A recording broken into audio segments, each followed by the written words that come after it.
তারপরে চলে আসলাম হাই রোডে, যেহেতু বাস ধরতে হবে। তো তারপর তো বাসে উঠে গিয়েছে, তোমরা দেখতে পাচ্ছ এই যে বাস চলো শুরু হয়ে গিয়েছে। তো আমার যাওয়ার ছিল আজকে কালিয়াগঞ্জে, তো ফটাফট করে বাস থেকে নেমে পড়লাম।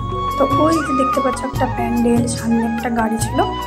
তো দাঁড়া প্যান্ডেলটা দেখিয়ে দিই তোমাদেরকে। এই যে এত সুন্দর ডেকোরেশনটা, মানে কি বলবো, আমি তো পাগল হয়ে গিয়েছি।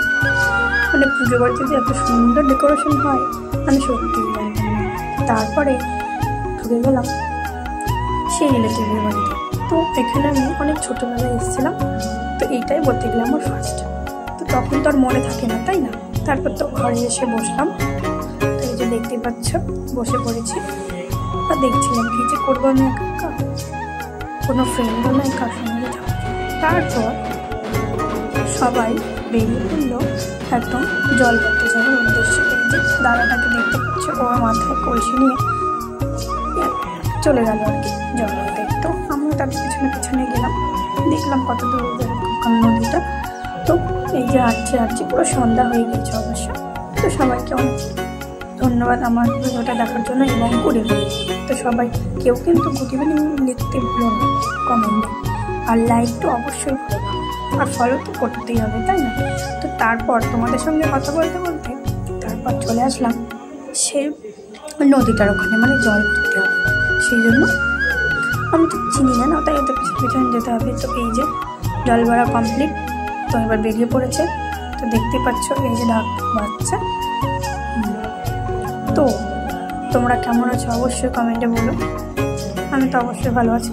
তো তারপরে যে রোডে চলে আসলাম, রোডটাকে একটু পার করতে হবে, তারপরেই ওই দাদাটা বাড়ি। এখানে সবাই থামে, আমি তো কোনো ফ্রেন্ড পাইনি, দেখো আমি একা হেঁটে হেঁটে যাচ্ছি। তো তারপরে ওই দেখো সামনে ওটা আমার পিসি হবে আর কি, একটা পিসি ছিল। তো এই দেখো তোমাদেরকে ভালো করে ডেকোরেশনটা দেখিয়ে দিই। এত সুন্দর ডেকোরেশনটা মনে হচ্ছে কি বিয়ে বাড়ি, এত সুন্দর মানে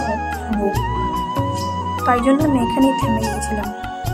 তো এই যে দেখো এখানে তুমি ফটো তুলতে পারবে, অনেক কিছু। তারপর তো ঘরে চলে আসলাম। তারপরে এই যে দেখো মন্দিরটা তো অপূর্ব সাজিয়েছিল বাইরে থেকে, সুন্দর লাগছিল, অনেক বড় মন্দির।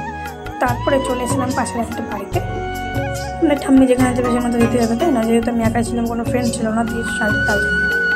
তো তারপর আমি আবার ওই পুজো বাড়িতে চলে আসলাম, যে বাড়িতে এসেছি আর কি সেই বাড়িতে চলে এসেছিলাম। তো তোমাদেরকে একটু দেখার জন্য। এই যে সবাই অনেকে ব্যস্ত, ওই যে আমার একটা দাদা মানে যে মাথায় নিয়ে এসেছিলো সে। তো এই যে আমি ঘরে ভাবলাম কি ঘরে আসি একটু বসি, তাতে হাঁটাচলা করেছি, পাটা ব্যথা হয়ে যেতে পারে, তাও পা ব্যথা হয়ে গিয়েছিলো। তারপরে দেখলাম চা দিয়ে দিয়েছিল। তো আমার চাটা তো আমার অনেক ফেভারিট। তো কার কার ফেভারিট অবশ্যই বলো, অপূর্ব ছিল চাটা। তারপর আমি বাইরে গেলাম, তাহলে আমি একটু যাওয়া যাক বাইরে, দেখি ছোটো ছোটো বাচ্চারা ফাটে। তারপর দোকানটার ওখানে যেহেতু কী কী বিক্রি হয় সেই জন্য তোমাদেরকে দেখানোর জন্য। তো তোমরা যদি অবশ্যই এগুলো চাও তাহলে আমি অবশ্যই কন্ট্যাক্ট নাম্বার দিতে পারবো। তো দেখা হচ্ছে পরের ব্লগে, বাই, আরও ব্লগ ছাড়বো, বাই।